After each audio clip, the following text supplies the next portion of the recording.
retrouve pour une nouvelle vidéo dans mon potager. Donc aujourd'hui je vais vous faire excusez-moi pour le faux jour, un petit entre guillemets tuto pour vous créer un carré potager. Donc c'est un carré potager qui va faire 3 mètres sur 1,50 m que je vais positionner ici. Donc à mon avis cette planche là je vais devoir l'enlever parce que là comme j'ai mis un chêne, je ne voudrais pas qu'il soit embêté. Donc comme je vous ai dit, ici le problème c'est que tous mes arbres ont pris trop d'eau pour mes courges et mes cultures. Donc je pars sur un carré qui va faire 3 mètres de long, 1,50 m de large et je crois 42 cm de hauteur, donc ce qui est déjà une belle taille. Aujourd'hui je vais débarrasser le terrain, je vais mettre peut-être du carton pour les orties, etc. Enfin je vais voir comment je vais faire. Et l'idée après c'est d'acheter une bâche. Mon pépiniériste m'a parlé d'une bâche qui laisse passer l'eau mais qui empêche les racines des arbres de monter. Et ensuite dans ce bac, vu qu'on est qu'au mois de à peine décembre, je vais le remplir de feuilles, de foin, d'herbe, de compost, de café, enfin vous avez compris le truc. J'essaierai de faire des couches comme ça en lasagne comme j'ai déjà fait. Je ne sais pas si je vous en ai déjà parlé dans des vidéos, mais la culture de lasagne, en fait il faut mettre des couches de matière organique différentes comme un plat de lasagne. Donc ça va être par exemple une couche de foin, une couche de paille, une couche de feuilles, une couche de... Enfin, vous voyez le truc. Et l'idée c'est de, dès que je vais commencer mes cultures, de voir sur cet espace ce que je peux récolter.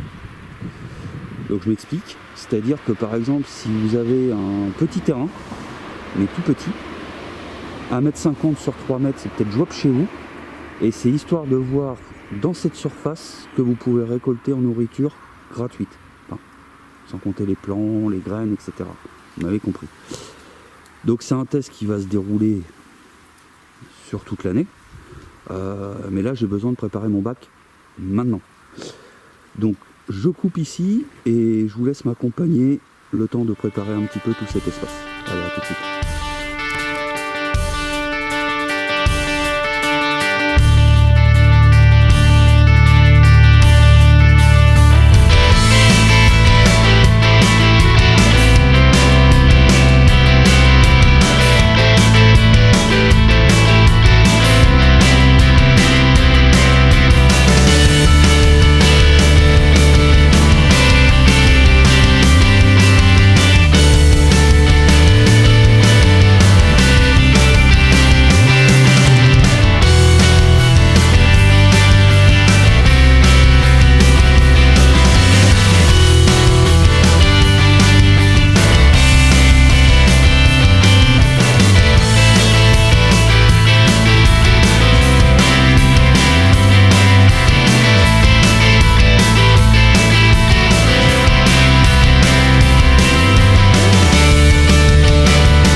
Les amis, j'ai préparé le terrain. Donc vous voyez souvent en fait dans les magasins de bricolage des carrés de potager tout près. Ça coûte une fortune. Là dans mes 9 planches de bois, j'en ai à peu près pour 70 €. C'est des lamelles de terrasse qui font 14 ici, 2,5 là, 3 mètres de long.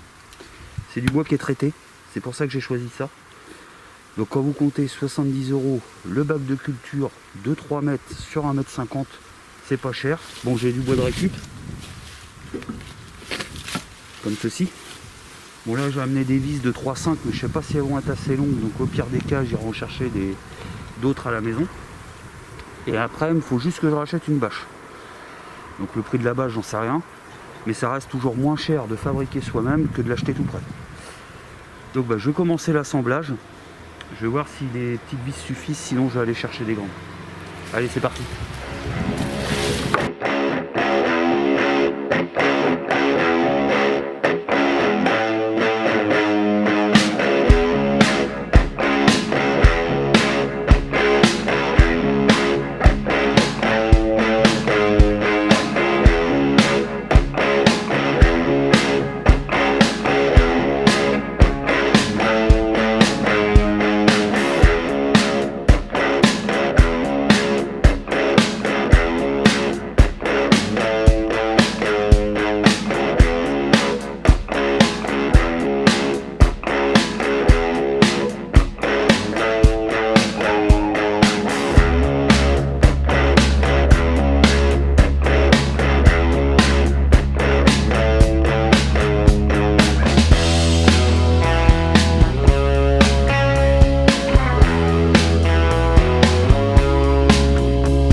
J'ai fait mes deux côtés, les plus petits. Donc maintenant ça va être de l'assemblage au sol, je vais vous changer de place. Et vous avez vu, c'est assez rapide. Bon, j'ai pas fait des coupes super propres avec mes scies circulaires. Les endroits c'est moyen. Mais bon, pour un bac de culture ça va aller. Donc je vous change de place et on attaque l'assemblage. A tout de suite.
Bon, petite pause. Vérifiez bien. Une de s'étouffe. Vérifiez bien si vos lames sont droites. Parce que là j'en ai une qui est tordue. Du coup je vais aller chercher des vis un petit peu plus longues pour la reprendre dans les plots. Et je me disais que ça c'était aussi une très bonne idée si vous voulez faire des bacs à sable pour les enfants. Plus petits. Bon allez, je reviens.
Bon bah voilà les amis, c'est fini. J'ai dû mettre 1 heure à peu près, le temps de couper, etc. Là je vais quand même remettre, comme vous avez pu le voir, j'ai rajouté des clous, en plus des vis. Donc, je vais en remettre à certains endroits. Et puis après il faut que j'achète une bâche pour mettre au fond et pouvoir faire ma lasagne. Donc vous voyez, ça fait des belles hauteurs. Il y a peut-être moyen certainement de faire plus bas. Mais bon, je voulais taper haut tout de suite. Et je me rends compte que j'ai peut-être encore la place d'en mettre un par où vous êtes, mais moins large, 1 mètre. Donc je ferai différemment. Certainement les mêmes planches, mais différemment. Et peut-être encore des petits là-bas de 1 mètre cube. Mais celui-là va servir d'exemple. C'est du costaud, je pense. Donc je vais rajouter tout ça pour reconsolider encore ça. J'espère que ce petit tuto vous a plu. Et puis je vous souhaite une bonne journée. Allez, topette!